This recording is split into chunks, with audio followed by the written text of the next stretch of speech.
Веска! Саид! Мога да повярвам. Изненадваш ме. И ти мен, какво правиш тук? Малко по работа. А ти? Аз съм от Свиленград. Сега съм на разкопки тук. Това е на границата.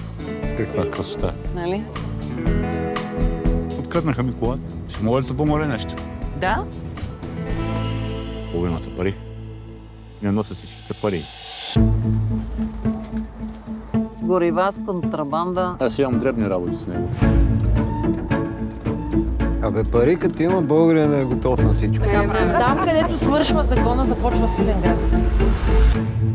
До моите уши достигна слух, че се занимавате с някакива дребни далавери за горива. Тогава ще я приключи и двамата. Виждал ли си се? Изчезна. Сигурна ли си, че искаш да навлезеш в тея? Те новата мафия.